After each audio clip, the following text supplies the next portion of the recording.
What is going on, everybody? Welcome to the NFL Live Before Lock for Sunday night. I'm Eric Lindquist, excited to be talking through this Green Bay and Buffalo matchup as a Vikings fan. Very much looking forward to it. I also look forward to you guys hitting that like button as we get going, the subscribe button if you haven't joined us here before, and the notification bell so you can be apprised whenever our beautiful faces are going live. One of those beautiful faces, he wears quote-unquote flannel, according to some people, even though I guess it depends on what you would consider flannel. He's just a man of fine arts, and I think he makes fine cheeses.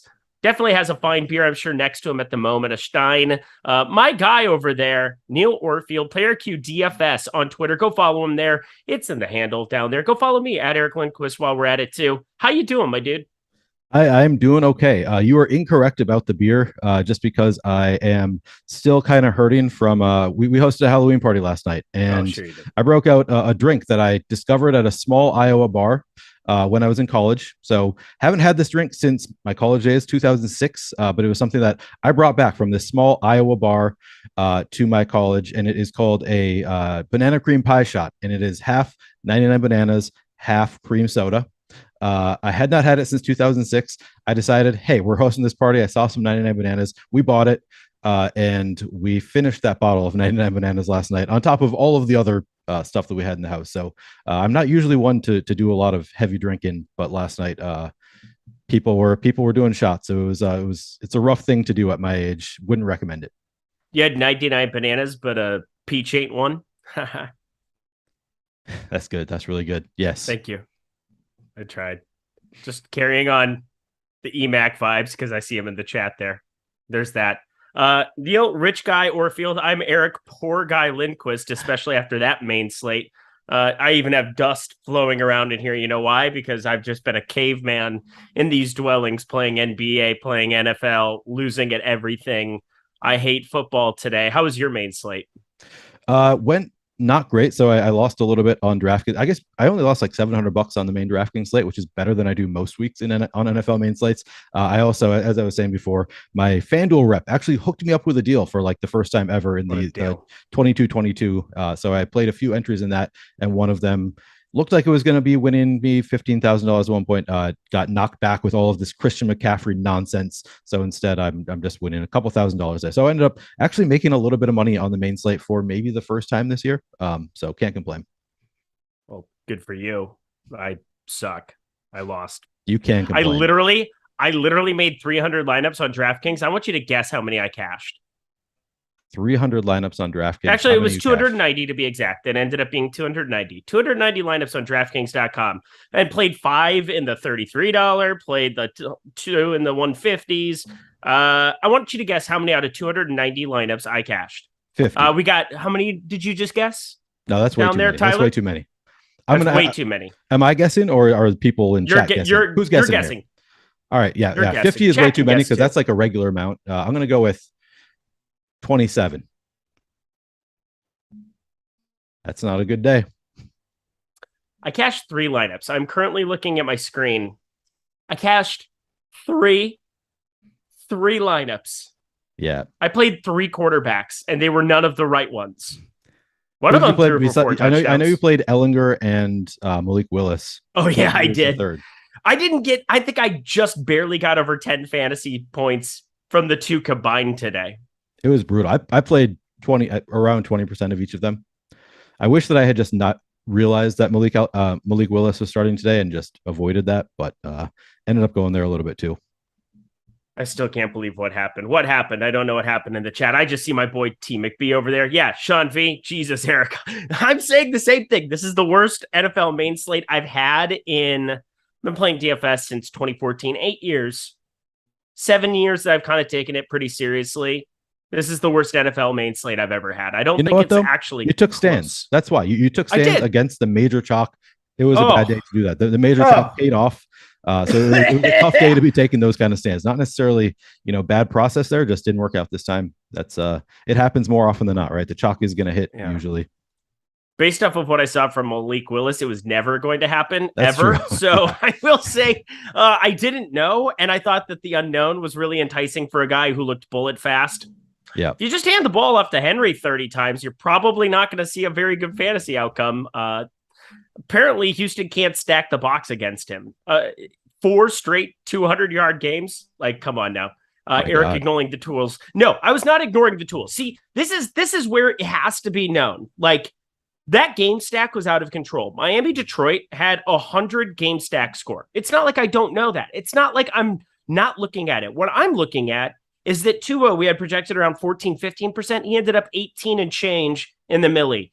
Tyreek, we had for low 20s. He ended up mid 30s in almost everything. He was up to like nearly 40% in the $33 and the 150s. He was up to 50%. And at the wide receiver position, when you have Justin Jefferson, Devontae Adams, Cooper Kupp, who had a pretty solid game in the first half, then got dinged up and whatever. But like, good Lord, I absolutely was aware. I didn't see a path to winning that slate where I just double stacked two of the way that you probably in hindsight.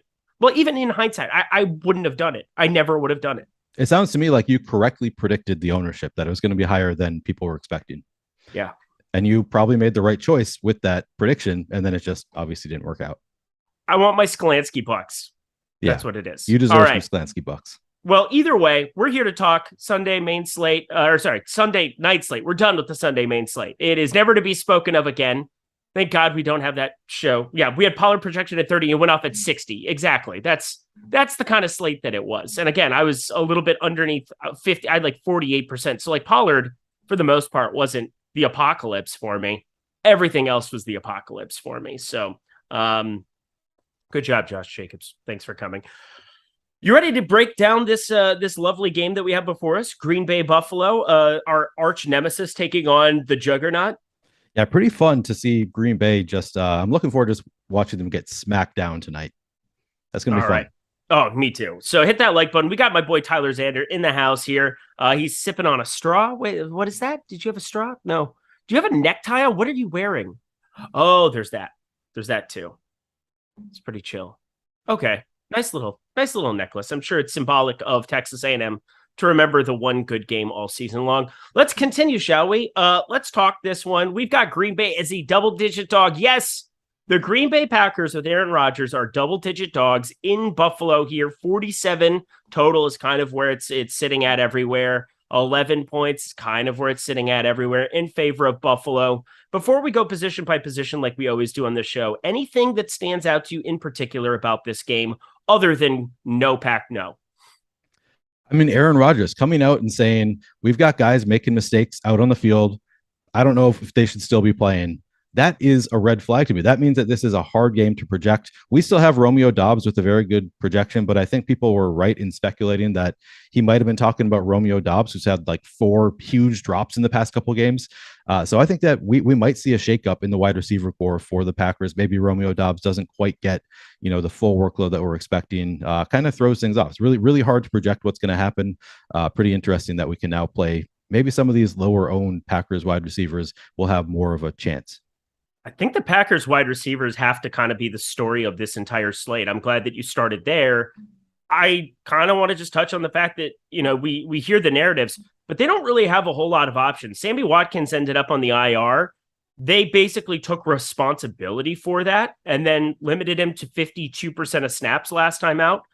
Because again, they gave him too much of a workload, tried to push him too much because he looked really good those first 2 weeks, and then problems ensued. Romeo Doubs is dropping it. We do get Christian Watson, who gets activated, but he has not been very good this entire season. There's just so much uncertainty that now Samori Toure, Amari Rodgers, I mean, these are the kind of guys that we're looking at on this slate. I do think Robert Tonyan on the other side, I think that might be a guy that shows up a lot for me. FanDuel, 9K.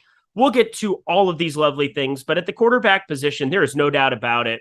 This game revolves around these two because they're just the name draws. Josh Allen, who we have currently positive leverage. I find that so insane to believe, just knowing that it's Josh Allen. And then Aaron Rodgers on the other side has been struggling to no end, but it is a quarterback in a showdown. Captain percentage, 2.7% captain optimal on DK form, 32.2% optimal percentage. He's a lot cheaper on FanDuel, but how do you view Aaron Rodgers on tonight's slate? Yeah, so it's pretty wild. Just looking at their projections on DraftKings, Josh Allen's projection is nearly double Aaron Rodgers. Like Josh Allen's projection is 28 fantasy points. Aaron Rodgers down at 14.72. Am I going to be playing a lot of Aaron Rodgers anyway? Yes, because he's still one of the top projected plays on the slate. Let me sort by projection, see where we got this. Actually, we'll move to flex. Aaron Rodgers is the fourth highest projection on the entire slate. So I'm still going to be playing plenty of Aaron Rodgers. But he's not the slam dunk that Josh Allen is. He just doesn't do as much on the ground or through the air, frankly, as Josh Allen. We have some negative leverage on Aaron Rodgers in the captain spot, 5.6% projected ownership, 3.7% chance of being optimal. And then also in the utility spot, 31.3% projected ownership in the util, 29% optimal. I'm currently above these numbers, so it's looking like right now I'm actually above the field, but I'm going to be cutting back throughout the show, I think, to try to get a little bit less Aaron Rodgers in the util spot in particular. Maybe I'll play some more in the captain spot, as I often do with quarterbacks. Sometimes when you're making concessions salary wise, he's so much cheaper than Josh Allen. It's just easier to get to more Aaron Rodgers in the captain spot. And I think he has plenty of upside. So I'm probably going to be playing him a little bit over the field, actually, in the captain spot, and maybe close to or under in the util. Josh Allen, 21.5% captain optimal, 1/5 of the time, basically. Over on FanDuel, it's out of control. 68.2% of the time, top score number. What in God's green earth? So DraftKings, we obviously are making the salary concession by paying up 1.5x to him. On FanDuel, very, very hard to get away from, considering over 2/3 of the time he's going to show up optimal according to our tools. So I just got to ask you this. If you're making one lineup on FanDuel, who would you play that is not Josh Allen or Stephon Diggs in the top scorer position? Oh, man, that's tough. Not let me play Josh Allen there. Makes it really tough. All right, let me look. I mean, obviously third there is Aaron Rodgers. So that would make a lot of sense to go to Aaron Rodgers there and hope that he can kind of fix his ways a little bit. It probably would be Aaron Rodgers. If I can't play Josh Allen or Josh Diggs or Stephon Diggs, it's probably Aaron Rodgers to me. I mean, he's the next best after Aaron Rodgers is Aaron Jones with a 4% chance. Sorry, I'm reading this wrong. In the captain optimal, Aaron Rodgers at 5.4% chance, Aaron Jones at 4.1. Oh, I'm actually sorted wrong.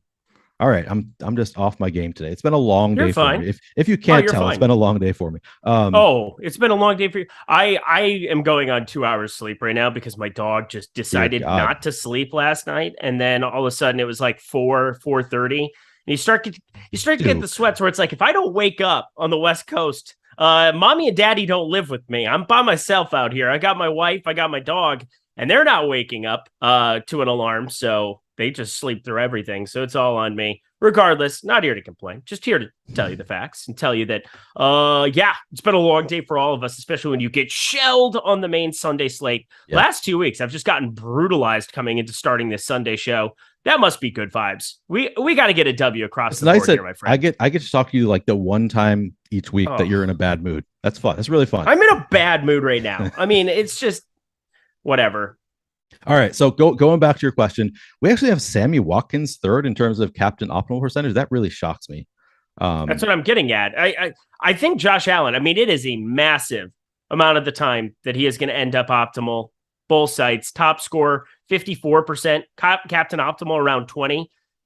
I mean, it's going to be more interesting. I think the DraftKings slates generally are more interesting to me just because of the way that the salaries work out. On FanDuel, it's so hard to envision that I would be playing a lot of lineups and not have a massive chunk of them going towards Josh Allen and trying to get different elsewhere. Just play him in the MVP. But is there anything in particular on DraftKings.com that you're going to be doing with Josh Allen that stands out to you? I'm going to be playing him. I'm going to be, looks like probably above the field. No, the field is going to be playing Josh Allen at 85%. So honestly, I'm not taking any huge stand with Josh Allen. I'm probably not going to be that far off the field.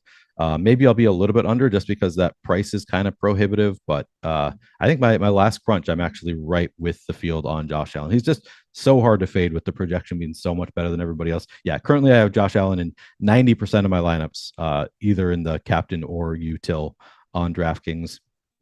Maybe I'll cut back a little bit just because I am leaving salary on the table. Maybe you do a reverse game script where you, God forbid, are looking for a Packers onslaught I don't know. I don't know that I really want to do that. But I might make some Packers on slot lineups, and maybe I'll fade Josh Allen in those. Put in Diggs or some other pass catcher for the Bills. Hope that they just have one long touchdown, and it's the wide receiver outscoring the quarterback. Eric one up, Quest. Eric, whatever. I don't have time for that. I just can't.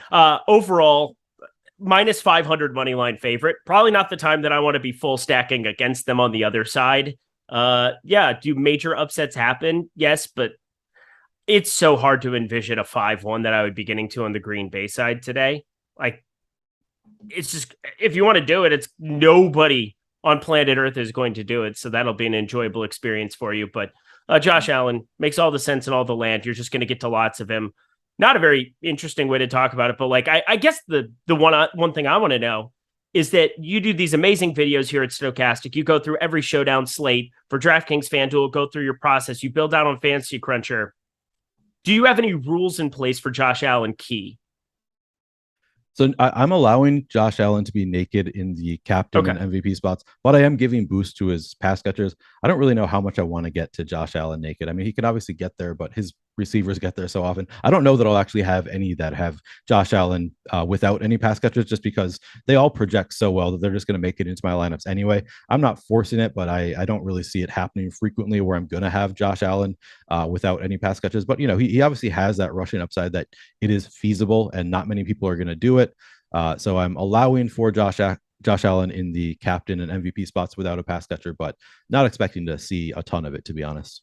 All right. And if you're making one lineup over there on DraftKings.com, I would say just kind of looking at the tools, I think it gives you an opportunity to look at the captain optimal, captain ownership. They're basically identical. I have no problem if you're watching this show building out lineups by hand and you're like, is Josh Allen too chalky? No, I think you're just fine playing him in the captain spot in one lineup. More than happy to. How about you? Yeah, no, totally. He's clearly the most likely to be the optimal captain.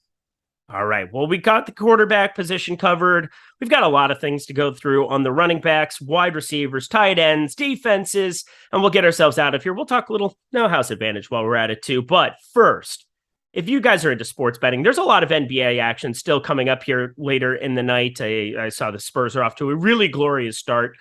Good job, gentlemen. Good job. Good effort. But we have a deal going with BetMGM right now. Is betting $10, and you're going to get $200. Yes, $200 when either team scores a bucket, scores a three, actually, that is. So you bet $10 over at BetMGM. You sign up in the video description box below. You click on that link, head over there. It's excluded in a couple states. It's like New York and I believe one other one. But either way, you click on that link, and if it directs you to bet $10, win $200, you're going to get $200 of free play when any team in that game that you put on that money line scores a three-pointer. And in the year of our Lord 2022, that is 100% going to happen. So bet $10 over on a money line in the NBA. Yes, NBA, not NFL for this. You're going to get $200 in free play. That is great, great stuff. Thank you to BetMGM for running that for all of the people. So wanted to get that out there right away while we're getting going. And we move on our merry way to the running back position where Aaron Jones has really started to assert himself in this backfield. A.J. Dillon has been now kind of back and forth. He had the one game he played nearly 50% of snaps in week 6,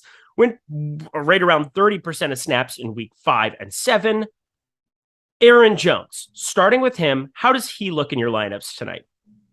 Yeah, Aaron Jones obviously looks great. He's been getting so much of that workload. He's not a huge priority for me just because of all of the Bills pass catchers looking so good in the spot. But, he'll be in a number of my lineups. We've got Aaron Jones looking a little bit over-owned, both in the captain spot and the util spot, coming in at 8% ownership in the captain spot, 4% optimal, 32% ownership in the util spot, 31% optimal. So slight negative leverage in the util spot, more negative leverage in the captain spot. I'm going to be playing some Aaron Jones. Currently, I'm not getting to a ton. I'm getting under the field there just because of I'm playing so much Josh Allen and those Bills stacks, and it's harder to play Aaron Jones when you're leaving salary on the table along with those stacks. So currently, I've got about 19% Aaron Jones. I am still going to be crunching throughout the show, so that might move around. That's not a final number, but I'm definitely under the field on Aaron Jones in both spots, and I'm fine with that, to be honest. We did see in the last game he did get the lion's share of the workload again.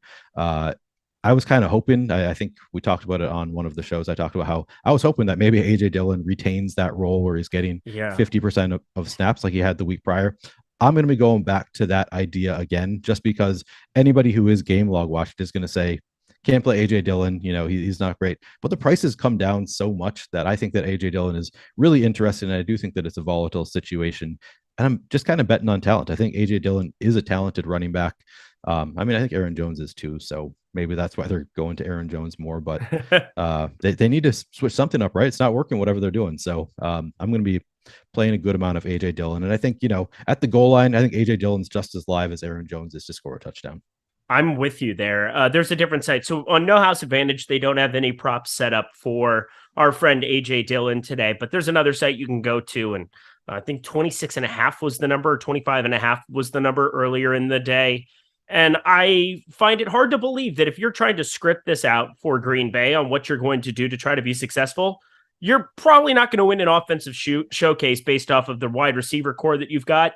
I think your best bet is to try to just hammer it over and over again. And I think by default, that's going to create more AJ Dillon than we probably saw last week. So I'm with you. I think he's going to be one of the bigger stands I take from the Green Bay side in certain lineups where I'm trying to get to maybe 2 or maybe even 3 Green Bay pieces in spots. God forbid 4 show up in a lineup. That would just be lunacy.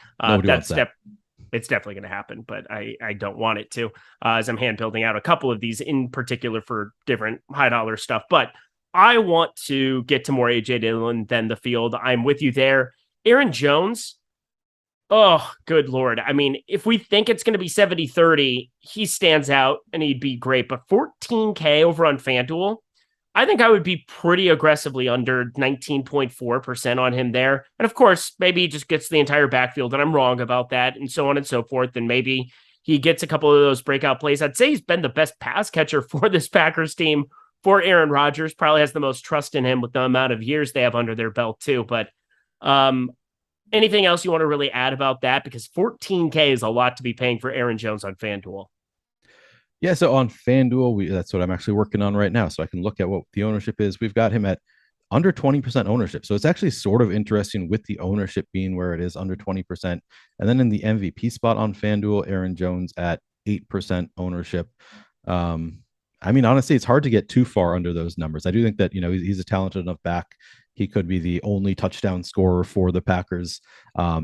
I don't know exactly where I'm going to end up on him. Currently, I actually am under those numbers, and maybe I do end up under those numbers. Just kind of make that bet on Aaron Jones because the salary is so prohibitive. Maybe make the bet that he's just not the guy that stands out when you've got Josh Allen, Stephon Diggs, Aaron Rodgers priced above him, and then Gabe Davis is cheaper, Devin Singletary. Devin Singletary has the better matchup against the Green Bay defense. So, yeah, I think I probably will end up under the field. Probably not a ton, just because it is so low as it is. I'm not going to full fade Aaron Jones. I think he's a talented back, but I might be under the field even on FanDuel. All right. I don't think there's any other running back to talk about from Green Bay, which leads us to the Buffalo side, where one Devin Singletary, he might not be the long-term solution for them at running back because it sounds like Kamara. I think the price of Kamara just went through the moon after today, as if it wasn't already high enough. I think everybody knew the guy's stupid, really, really, really ridiculously good at football. And that shouldn't be a surprise. But Devin Singletary sitting there, 36.5% owned, higher owned than Aaron Jones on DraftKings, because you definitely need to have some of that salary. He's on the team that you would expect. He's going to be getting the majority of this workload by a large pull. James Cook, even though he was the one guy who has a rushing touchdown, but that was back in week 5 for this team. Wild to think they have just one rushing touchdown from a running back this entire season, and it's not Devin Singletary, but he's 12K on FanDuel. How are you looking at him on tonight's slate on both sites?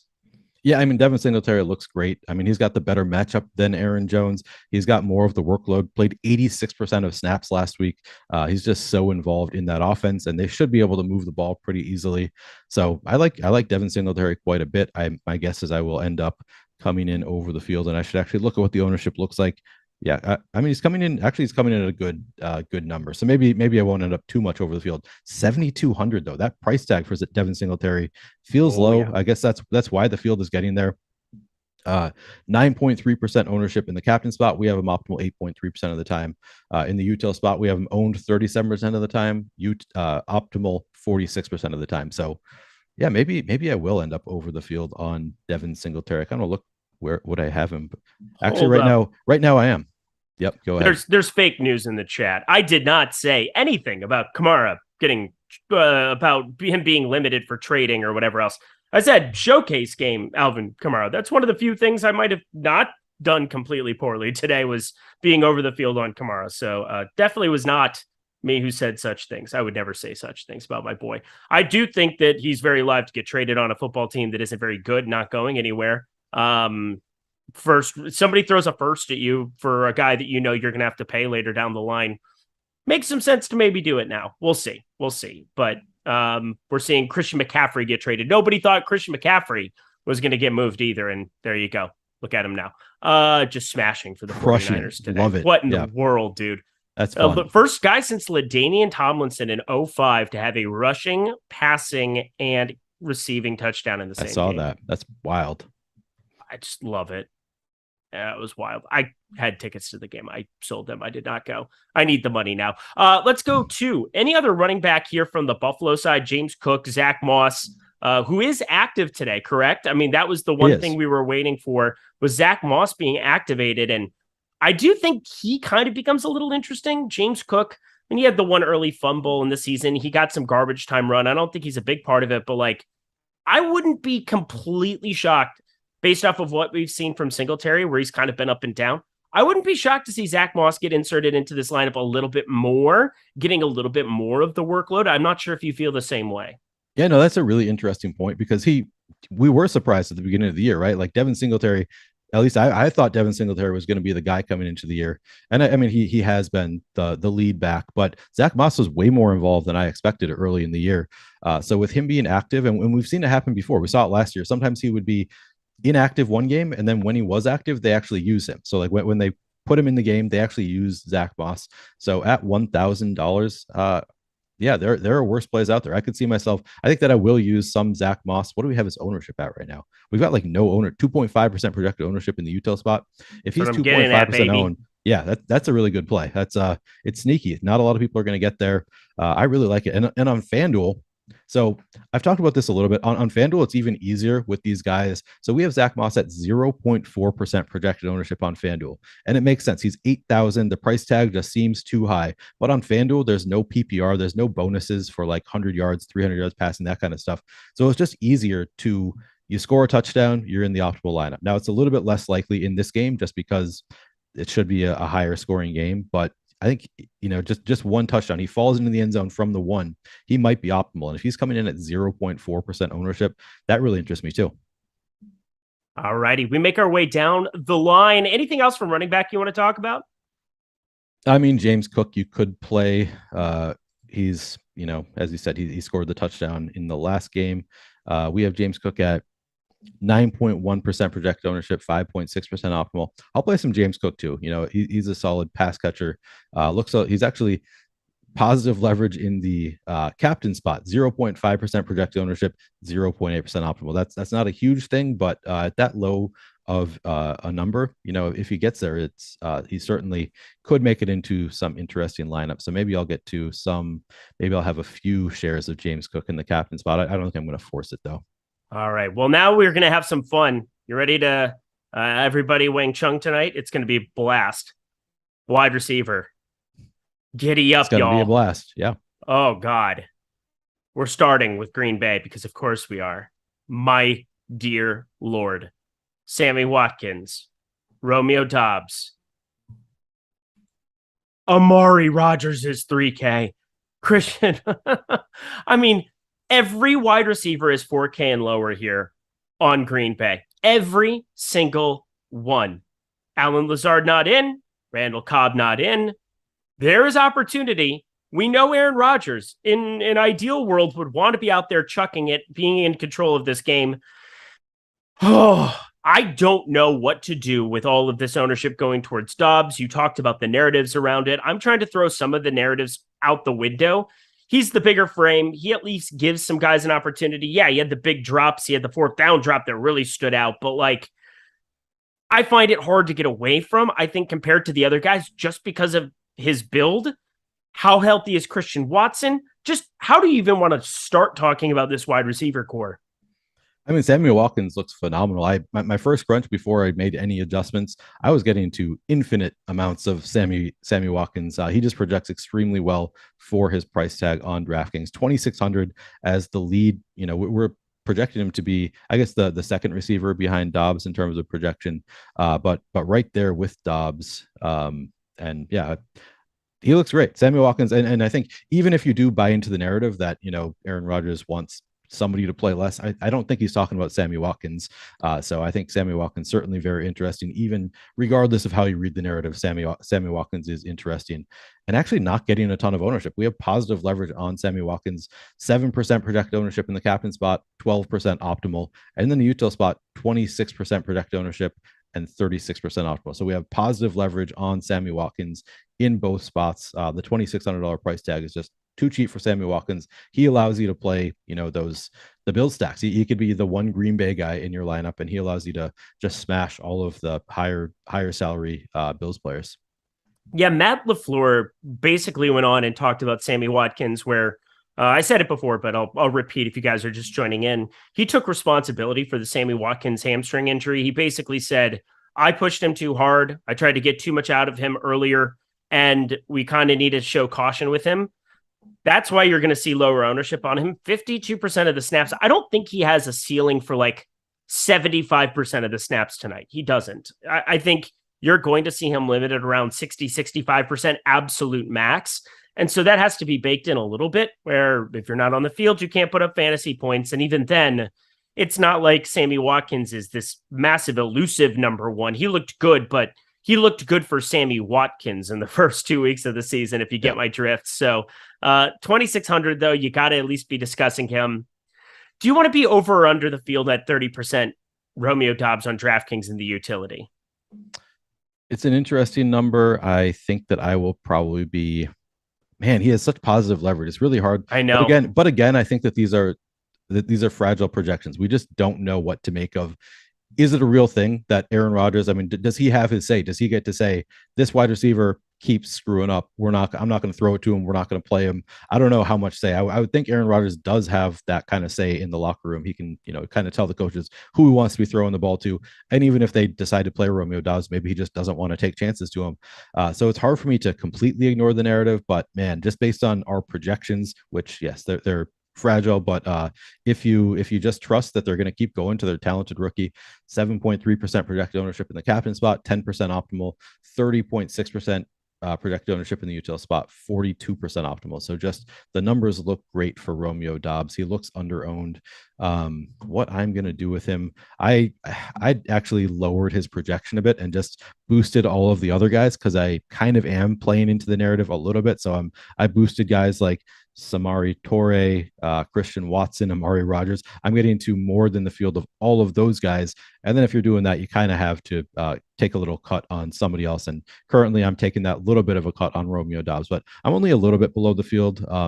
And again, and this isn't something that I'm that confident. It's not something that I'm saying you should be under the field on Romeo Dobbs. I'm saying that that's a stance that I'm taking today as a way to get different. But there are different ways that you could go to get different. And one way could be just say, I'm going to ignore the narrative. People say things all the time and they don't happen. I'm going to just smash Romeo Dobbs, which is what our tools would tell you to do.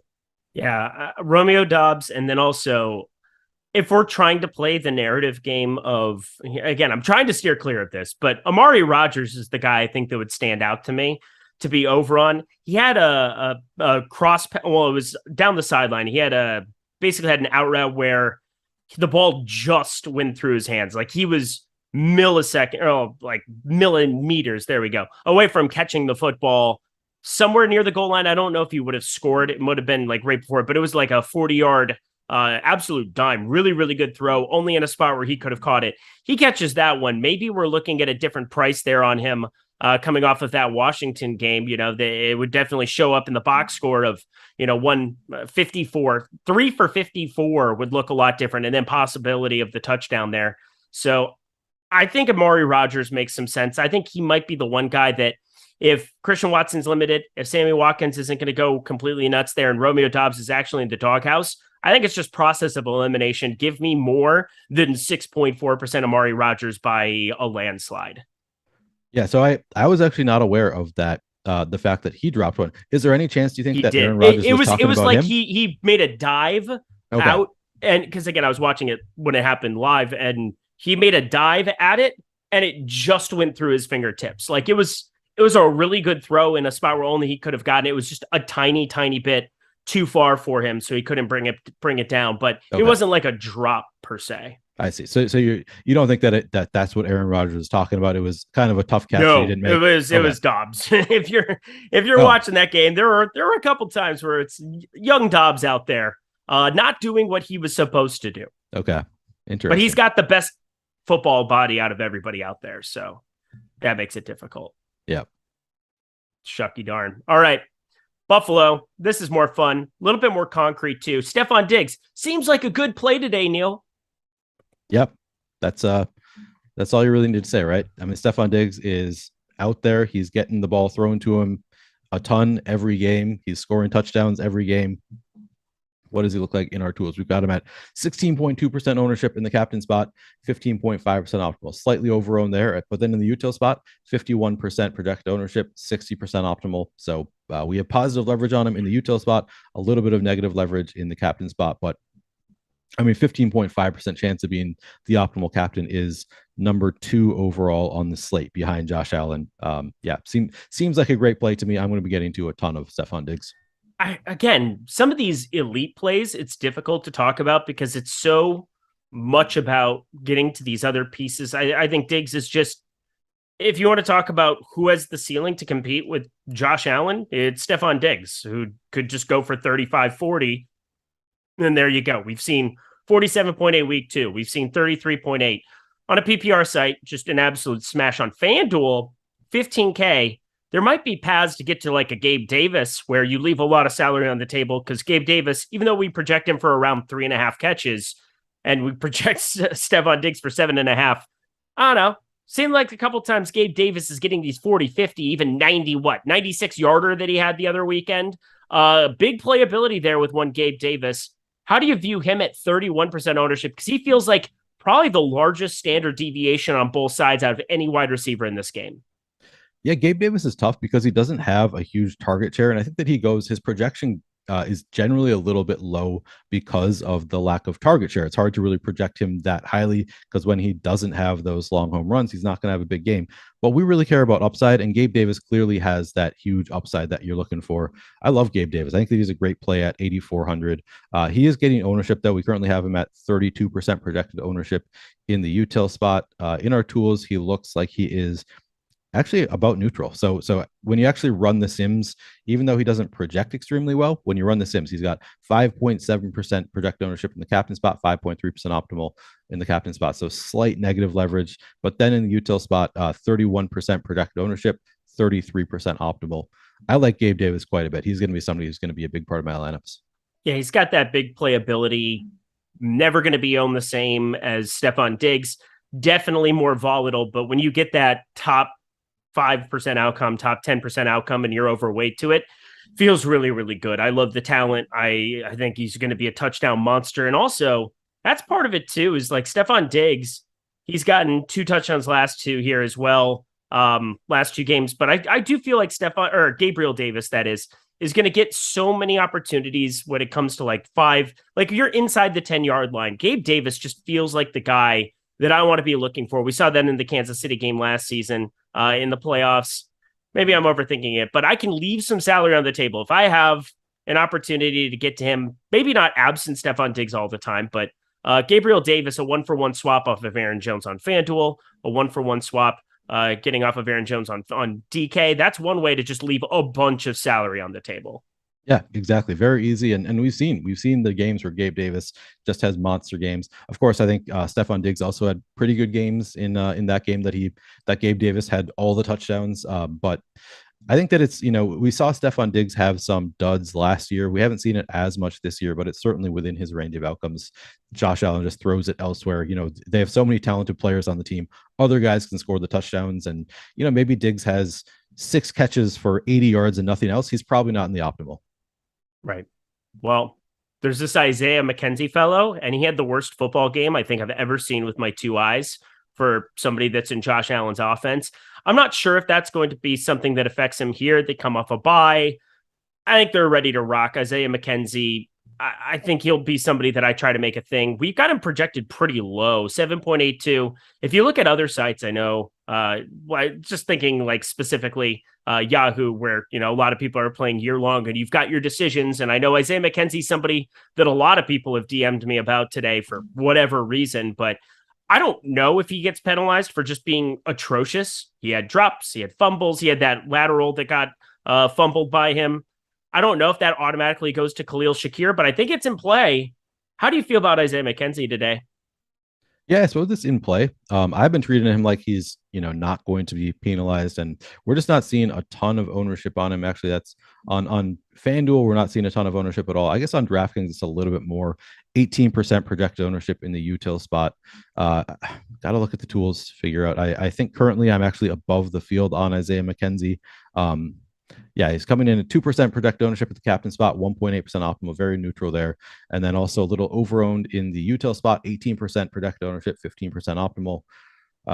But the price tag does allow me to, and he does, if you want to save some salary, going to Isaiah McKenzie, hoping that he gets one of those touchdowns, kind of hurts Stephon Diggs. You don't have to, maybe you sit out either Diggs or Gabe Davis in those lineups. It's a way to get a little bit unique. And I think he certainly has that touchdown upside that, kind of takes away from some other guys. So I think I'll be probably above the field on Isaiah McKenzie.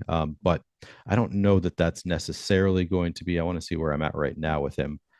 Actually, right now I'm under the field on Isaiah McKenzie. I guess because I'm going to all of these off the beaten path Packers receivers, I'm actually coming in a little bit under on Isaiah McKenzie.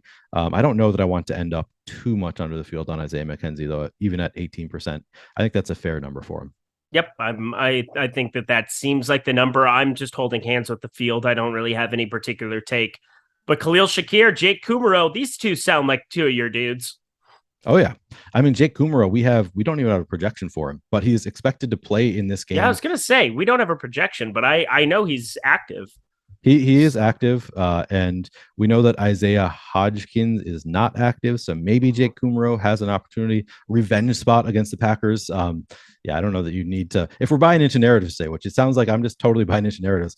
Jake Kumaro revenge spot. Maybe I throw him in a few lineups. You don't have to do much to get above the field. Coming in at 0.1% on FanDuel. What do we have met on DraftKings? I'm guessing not a ton of 2.2% ownership on DraftKings.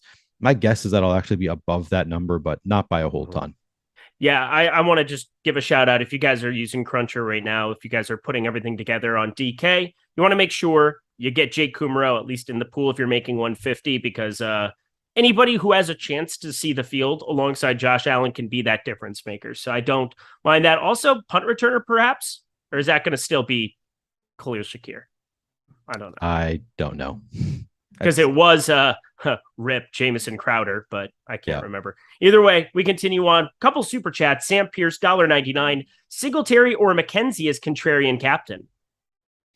So we're talking DraftKings here. I got to say Singletary if you're going to pick between the two. One is very, very volatile, and that would be the Isaiah McKenzie side of it. But I project him a little bit better than we've got currently. I mean, I think he's going to get a little bit more work unless he's getting penalized, and we don't know about that. Yeah, I mean, it's a great spot against this Packers run defense that has been pretty bad all year. So it's a great spot for Devin Singletary. I take no issue with that, but he's not extremely contrarian. He is coming in at 9.3% projected ownership in the captain spot. So if you're really truly trying to get contrarian, I guess it would be McKenzie. But yeah, certainly Devin Singletary has much higher floor. I have a feeling we have the same answer here. It's from Pot Farm, a member for 2 months. Would you make a rule to have just one Green Bay wide receiver in the util? No, I would not either. It just a salary based, and also pass catchers on DraftKings. And yeah, you don't need to do stuff like that. Anything else from the wide receiver position before we talk a little no house advantage?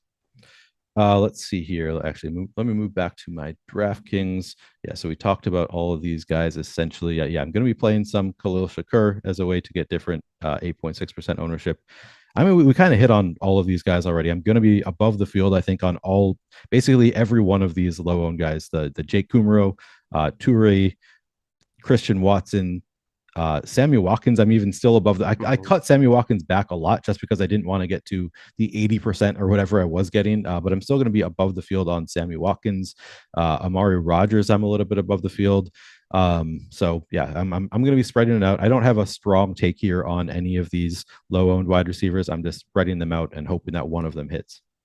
Well, off we go, my friend, to No House Advantage, the sponsor of our beautiful show that we've got before you, sponsor of so many great shows here at Stokastic and Odd Shopper. And let me just tell you, period, end of story. Best place you can put your money tonight is on No House Advantage. NHA, I'm talking overlay for days. 470 entries out of 1,200 in the $15. That is less than 40% full. The $5 is currently 36% full. They are paying you to go over and check out their site and try it out for the first time. And hey, while you're at it, use promo code Stokastic. Get $50 right now when you go play and deposit right now if you have not before. Now you're playing props. You're picking 7, 6, 5, 4, 3, 2, 1 in terms of confidence. 7, that is the points you're going to have for the prop you're the most confident in. 1, the least confident. Now you can make multiple lineups, so you can kind of assort it if you're between things. But for the most part, we are looking at more or less on these specific numbers, over or unders. And the first one that really stood out to me was Allen Lazard, because you should not play him. He is out. You will get a 0. Do not do that when you sign up and play over there. Very, very important to know. So wanted to throw that out there. But Josh Allen, 302.5 passing yards is such a gigantic number to be staring directly at in the face. How do you feel about more or less than that, my friend?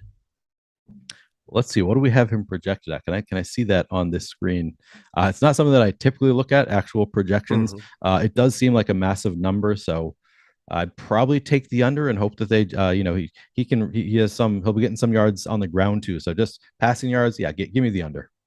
All right. Yeah, I think that is a massive number. I'm looking at books and looking at other stuff. Make sure you cross-reference. Make sure you take advantage of the tools that you have here for the projections here at Stokastic. Going to come in major handy when you're playing over at NHA. Plus, we have free projections. So you could just literally copy paste. You got all your lineups there. But Josh Allen, 284.5 passing yards, nearly 20 passing yards to take the under on it. Obviously, median projection. So keep that in mind too. But that is just a fantastic spot to be getting on the under if you're making a bunch of lineups over at NHA today. So I like Josh Allen. That does not mean do not play Josh Allen. It just means that number is set a little bit too high for my liking. Might be in something like the 5 or the 4 point slot. Could find maybe a couple better ones. But either way, download the app to get yourself over at NHA today, nohouseadvantage.com. Use promo code Stokastic. Get that $50 first match deposit bonus. And thank you so much to them, not just for having the best site you could possibly play on tonight, but for just being a damn good partner and company to be working with. So appreciate you guys. Thank you so much for all you do. We continue on to the tight end position. And I said it before, Robert Tonyan, big part of my builds, familiarity with Aaron Rodgers, maybe gets a little bit more passing game involvement because been underutilized at times. We saw 12 targets for 10 receptions and 90 in week 6, did not get in the box there. That kind of a workload, if you give me something in come from behind mode like we saw in that week 6, I could be looking at a lot of Robert Tonyan today. How about you? We are on very much the same page there. I'm playing a lot of Robert Tonyan. Yeah, he looks, I mean, just from a narrative standpoint, Aaron Rodgers upset with some of these unknown quantities who are not performing. Robert Tonyan is a known quantity. Aaron Rodgers has loved him in the past. He seems to be going back there now. I think he continues to go back there. So I'm a huge fan of Robert Tonyan. Aside from just, tight ends on Showdown being the narrative, I think that even if you don't account for this being a Showdown slate, I think Robert Tonyan is just a guy that Aaron Rodgers trusts. We've got him on FanDuel, 19% projected ownership. I'm coming in above that on FanDuel. And then on DraftKings, we have Robert Tonyan coming in at 19.3% ownership. I'm coming in above 30% currently. That's a stand I'm taking, that I think Aaron Rodgers goes to the known quantities here. And I think Robert Tonyan is that known quantity. I'm so much there with you. It's beautiful, beautiful. I know you love your ancillary options, though. I was going to say, I was really looking forward to having Tommy Sweeney the night before Halloween, but alas, we do not get Sweeney Tom in this case in our lineups. That's a bummer from the Buffalo side, but from the Green Bay side, and then Josiah DeGuara, Mercedes Lewis. God forbid he catches a touchdown today. Yeah, we're on a different page there. I am going to be above the field. I mean, not I had by a a ton. feeling. Yeah, 2.2% projected ownership on Mercedes Lewis. I'm at 5.4 currently, and I am going to do another crunch here, so we'll see that it might change, but I am spreading it out on some of these tight ends. I'm currently of those four: Quentin Morris, Josiah DeGuara, Mercedes Lewis, Tyler Davis. I'm between 3.4% and 6% on each of them. I gave them all the exact same projection, so it's just random who I get more of and who I get less of.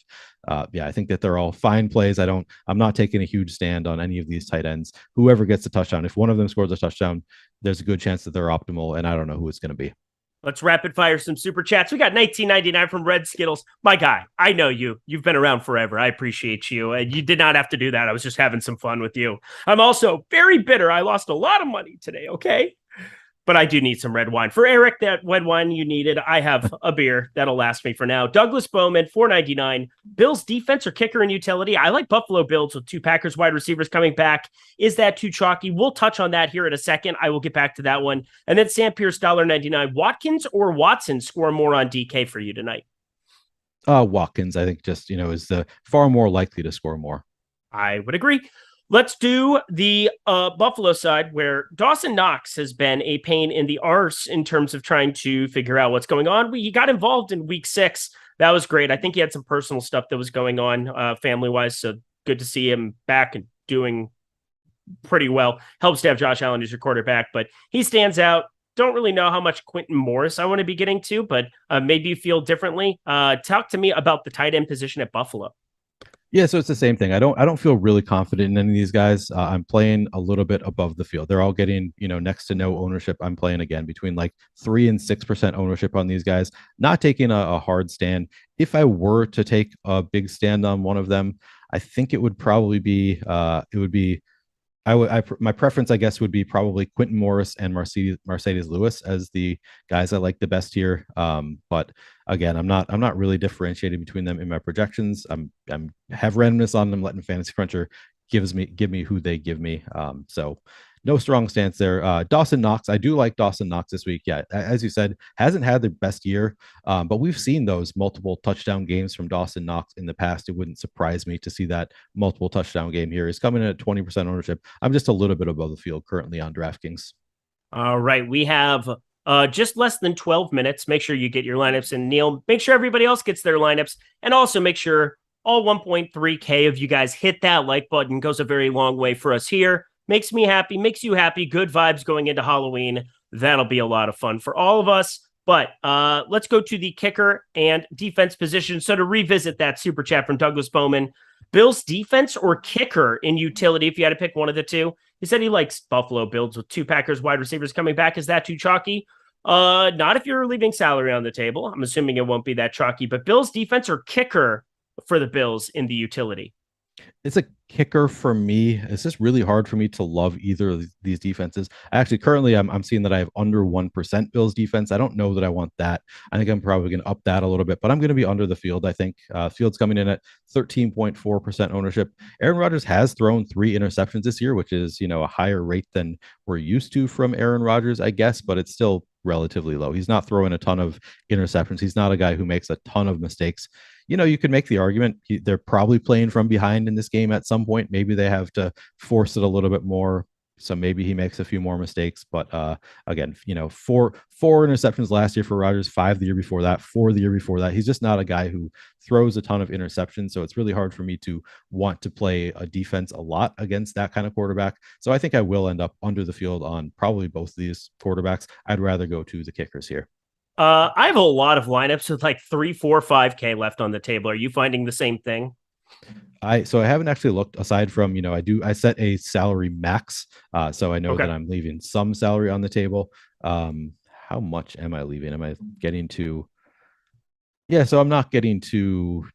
Yeah, here's what I'm just scrolling down. Here's one with 3K left on the table, or a little bit less than 3K. But yeah, I'm getting to a number that are leaving a good amount of salary on the table. It's easy with these Green Bay receivers. That's just exactly being so cheap. It's and they're one of them is not a sure thing to have a big game, but it's pretty likely that one of them has a big game. So it's pretty easy to leave some salary on the table today. All right, Kevin Brunson, best play under 8K on FanDuel. All right, let me Check that Based out. on projections here, if we're just going to go strictly off of that in terms Yep. of what is projected to be the best, it would be Sammy Watkins, 7.33 over on FanDuel.com. But I, I'm going to roll in a big lineup with Zach Moss. I don't know what it is about Zach Moss. He's the most uncomfortable roster on planet Earth, and it's probably going to go very poorly. He probably won't see the field, but he got mixed in so much early on. He's been inactive the last couple. For him to just be randomly active here tells me he might get more work than we're expecting. Yeah, we're very much on the same page there. Just the 0.4% projected ownership. It makes sense. He's been inactive. People, Zach Moss. Nobody wants to play Zach Moss. Literally, it probably just takes one touchdown, maybe a touchdown in 30 yards or a couple of receptions or something. But wouldn't take all that much for Zach Moss to be in the optimal lineup. It certainly happens more often than 0.4% of the time. He is one of my bigger stands. I'm going well above that number on Zach Moss, so I like that call. All right. Yay us. This is going to be a fun slate, my friend. That's for damn sure. Did you get all your lineups in? Are you all set to go? I do have lineups in for all of them. I'm going to run Okay. another crunch here for DraftKings, but yeah, I do have at least placeholders in there for all my lineups at this All point. right. Drop down, get you go on, girl. You'll be all good. Finish that out. We had another one here. Sam Pierce, $1.99. Moss or Cook, which is best for garbage time? Probably Moss. I don't have a strong I mean, opinion Cook's there. had some garbage time here lately, but you had Moss inactive. So, I Yeah, mean, it's truly coin flip central for me. yeah. I think that is the case for me as well. Cool. 3 minutes left here in our lovely show. Thank you to Tyler Zander doing a great job operating. Great job by me spacing out the time of a show for a showdown. It's like I've done this before, even though I've done this like twice now for showdown. But love hanging out with you guys here, especially having a bad day. I now have a better day that I've gotten to hang out with you all, talk through the slate, give you guys the ins and out, tell you what we're doing with our lineups. Obviously, we're inheriting a little bit more risk than most, but I think that no risk it, no biscuit when it comes to these large field GPPs, wouldn't you say? That's so true. No risk it, no biscuit. That's what's up. My dad said the Packers will hang tough. The Packers will hang tough. He's like the farmer's almanac of NFL predictions. I tell you what, having Aaron Rodgers again, if it becomes a touchdown game, that's within 4 of the spread. That isn't some crazy outlier spot, and with how cheap some of these wide receivers are, would not surprise me to see Green Bay compete, but I would say it would surprise me very much, and it would surprise odds makers as well if Green Bay came out and beat Buffalo at home. Yeah, I would be surprised by that as well. Oh, it's 8:20 kickoff? It is Did they just 8:20. move back Yeah. the lock? Oh, No, they it's been moved it. So on my lineup, on the lineup page, it was different. So that's cool. yeah. Now you have an extra 6 minutes, my friend. That is helpful. I'm realizing that some of the stands that I was planning on taking are not currently there on DraftKings, so I actually do have to make some adjustments. I had only like 10% AJ Dillon. I'm like, oh yeah, I forgot some of the things I want to do. I have not done yet. So I mean, it's fine. I've got lineups in. It's not a huge deal, but I am going to be adjusting a little bit as I want to take some different stands. Douglas Bowman, $1.99. Cook has big play potential, right? Post bye week. He was known as a pass catcher coming in. That's kind of he's been more of like cleanup duty, if anything. But Green Bay does give up 5.1 yards per carry on the ground. Again, I'm just worried about this Zach Moss thing where maybe they like him a little bit more. James Cook has just kind of been there as not insurance, but he's just rotated in so minimally early on here. And he's had 2 and 4 rushing attempts in weeks 6 and 5. They put the clamps down in week 5. He got that garbage time touchdown, but just 2 for 8 against Kansas City in a big prime time. Well, I mean, it wasn't prime time specifically, but the game everybody was watching in the 4:25 p.m. Eastern time window. Kind of concerning to me to see James Cook get no work whatsoever there. He got a bunch of blowout run week 2, but again, Zach Moss inactive for that. Yeah, I don't have a really strong opinion about Zach Moss was not inactive for week 2. I apologize. I wanted to double check that one. He was inactive, obviously, week 6 last week, and that was the surprise. Right. And then they had the bye week 7. Yep. Correcting myself on the fly matters. Davis by a lot. I don't know. Gabriel Davis. I love Gabriel Davis. He's my second born. I love him so much. He's great. How are your best ball teams doing, my friend? Doing really well today. So I actually have a lot of Deontay Foreman. He was a stand that I took as a backup running back that I liked. So I got a good amount of Deontay Foreman. I'm trying to think of who else I have that just Kyle Pitts just took me from zero to hero a little bit today. So I actually I didn't have a ton of cop hits, which I didn't realize until recently that I actually, he was just somebody that whenever he was going so early in drafts, I was typically taking one of those wide receivers, most of whom, he was in the same range as Gabe Davis. A lot of those guys have been pretty big failures. I actually have a good amount of DJ Moore, who hasn't been great this year, but obviously was good for me today. Good Lord, that chalk touchdown. I mean, everything cost me money today, but in general, I like to think that, I would have had better luck if it weren't for that young man yelling at the clouds. Yeah, it's tough. I was very much cheering for that because he was in my higher dollar lineup.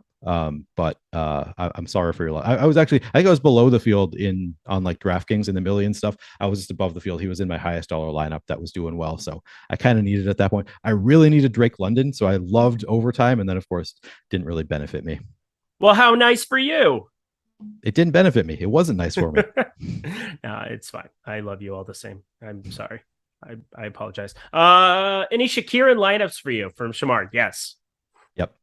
Shakira. That's all I got for you. Shakira. Somebody said earlier that I need to stick to golf. I don't even cover golf anymore here.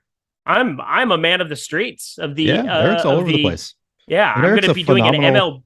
I have analyst. 2 videos to do after this. I've got an NBA video. I've got an MLB video. I am grinding for you fine folks. And obviously I love my golf streets and I'm not going anywhere. I didn't even see. I saw that my boy Seamus Power, who I had him all 3 of my lineups and I still lost money. So that was fun. Yay, PGA golf. I've actually stopped playing golf.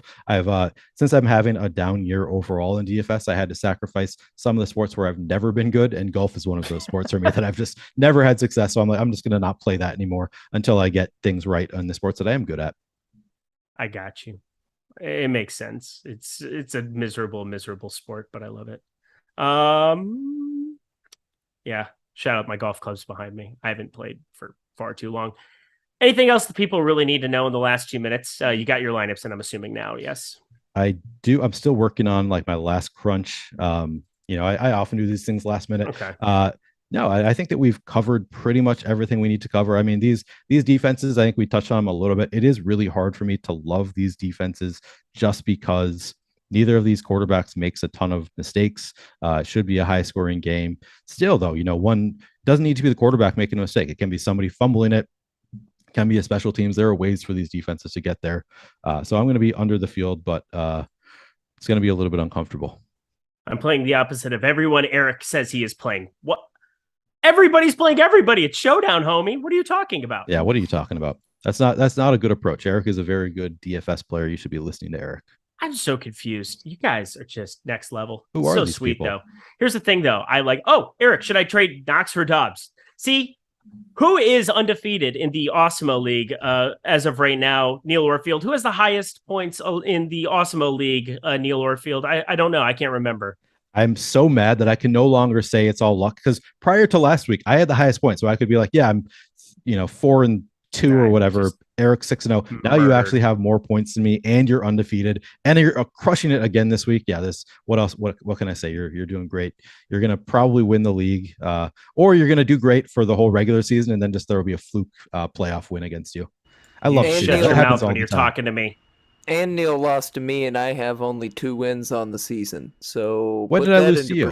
Last week. This week? Oh, okay. I'm in too many leagues. I don't pay that close of attention. I do pay a little bit of attention to our league just because whoever wins gets to move on to the A League. So it is. Last year I was number 1 and I lost in the semis and had the absolute nuts team. And Leslie, who is no longer with our company, love Leslie Missick, but she beat me in the first round. Proceeded to have just got rolled in the championship, and I would have obviously won because I had the better team. But these are the things that happen in life. It's all right. But guys, Eric is a good DFS player. Well, you should check the clock too. What? 5:20. I wanted to talk a little bit more. Sue me. Guys, this is a lot of fun. I enjoy. It gets a little spicier. I think people have been drinking. I think people might be a little ornery from the NFL people a little day. Bad. Yeah. Yep. I get it. I feel the same way. So I totally get it. Neil, thank you so much for your expertise and everything. Tell the people all of the things that you do here at Stokastic. I do a lot of things. So Showdown in particular, tomorrow I will be writing an article for Monday Night Football Showdown. I'll be doing 2 videos on demand about how to use Fantasy Cruncher, and then I'll be back for Live Before Lock for Monday Night Football. I'm also this week, I mentioned it on the Saturday Strategy Show, I will be doing a video this week about how I set up my Fantasy Cruncher for the main slate. So that'll be just a one-time thing, but I'll be, I've had people asking me about how to set up Fantasy Cruncher for the main slate. So I'm going to do that for this week on probably Wednesday, might come out Thursday. All right. Well, I love you guys. This was an absolute blast. Tyler Xander, thank you to you. He's Neil Orfield. He's going to be Paul Bunyan like he is every single day for Halloween. I'm Eric Lindquist. Get ready for whatever I'm deciding to do tomorrow. It'll be fun. See you on NBA Live Before Lock tomorrow. Good luck tonight. No pack, no.